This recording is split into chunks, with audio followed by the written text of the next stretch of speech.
High FM, 101.9 megahertz of life.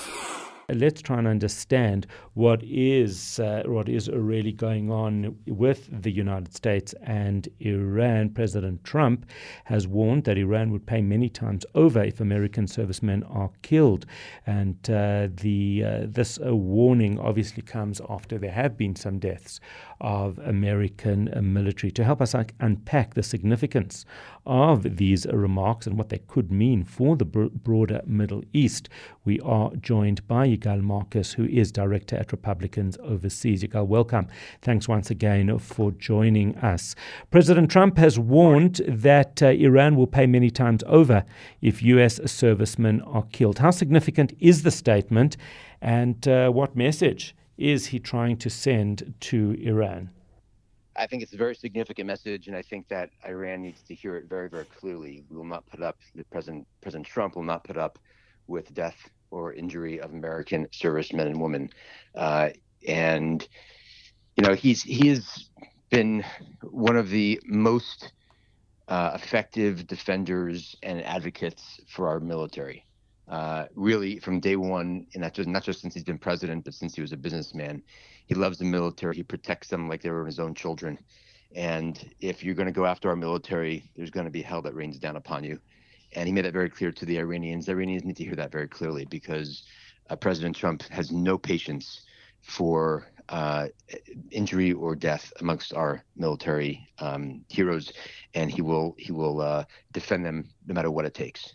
So is this primarily aimed at deterring Iran, or is it also intended to reassure American troops, American allies, other Gulf states? Who is this message aimed at? Look, it's aimed at everybody. First and foremost, Iran. Iran would be very smart to stop these attacks on American bases and American personnel. And live by the MOU that they signed with the United States and free the Straits of Hormuz. They can't. They will not. These are not honorable people, and so it will continue. But it's also for the United States of America. You know, President Trump over the last couple of months, before the MOU was signed, he told the American people that when there's some kind of agreement, the price of oil will drop. And very, very quickly. And lo and behold, that's exactly what happened. And so he built up a lot of credibility when that happened, which is why I think one of the reasons why he felt comfortable going back to war. But now the question of American troop safety is at hand. And the same president that built and earned the trust of the American people about the price of oil will turn to them and say, I'm going to protect them to the absolute most. I'm not playing games. If Iran wants to continue, we will take care of that problem. There have been injuries. There have been, since July 7th, the reports came out around 100 injuries of American soldiers. 96%. These are the heroes we're talking about. You get injured, you go right back.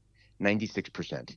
And because of the heroic actions of these people, we owe it to them to defend them to the utmost. And if they continue to get hurt or, God forbid, killed, President Trump will continue to incur a punishment that is far more than the damage that they think they're incurring against the American people. So we know that Iran continues and has always relied on proxy groups rather sometimes than direct military confrontation.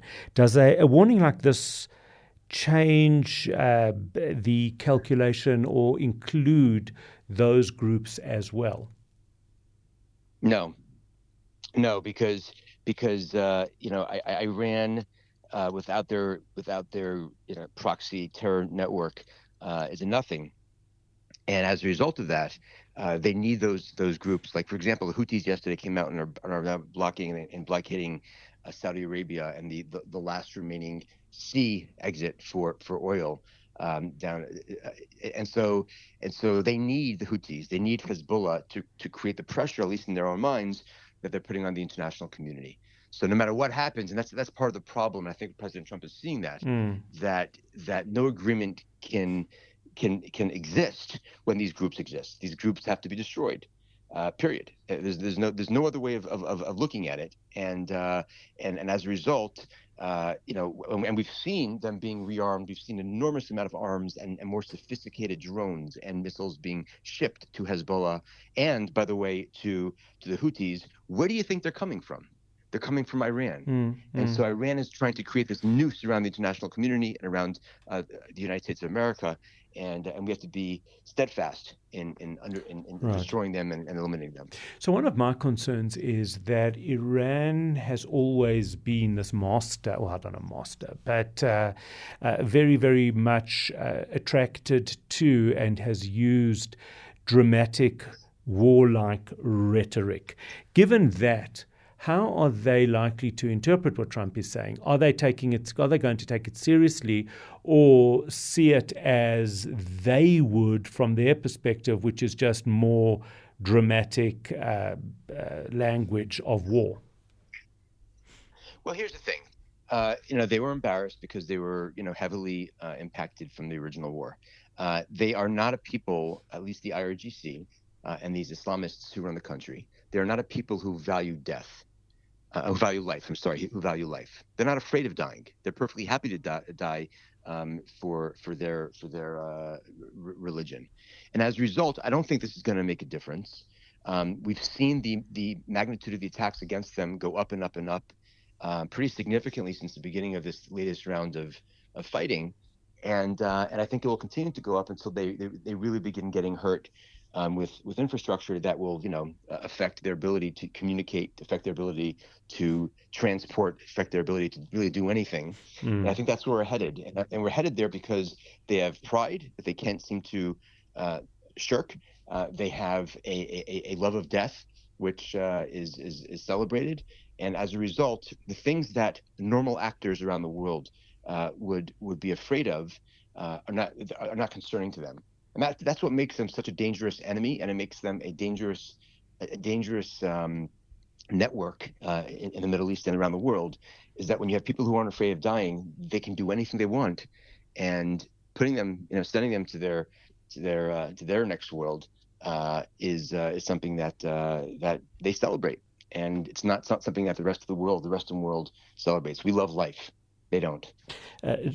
Finally, should we view this as another form of this heightened rhetoric, or do you believe now that this is incrementally increasing the likelihood of even greater conflict in the region? Yeah, so I mean, when you look around and you look at how many countries have been attacked and are really in active fighting, Saudi Arabia, Bahrain, Qatar, Kuwait, the UAE, I mean, this has already spread over the last 10 days. So I'm not, it could continue to spread. There is pressure that I'm reading, and I don't know this for a fact, but I am reading that there is pressure amongst some, probably the J.D. Vance part of his circle, that are pressuring President Trump to try to have another ceasefire. But we know that they won't keep it, and so continuing down that path and giving Iran more oil and more money, is just going to continue this cycle. I think that it wouldn't surprise me if this is more of a decisive blow on behalf of the President of the United States of America, try to really eliminate their ability to control the Straits of Hormuz, and then negotiate from a position of much, much more strength, right. And bring them to their knees. Yigal Marcus, thank you. Director at Republicans Overseas, talking to us about President Donald Trump's warning to Iran that they will pay many times over if U.S. servicemen are killed.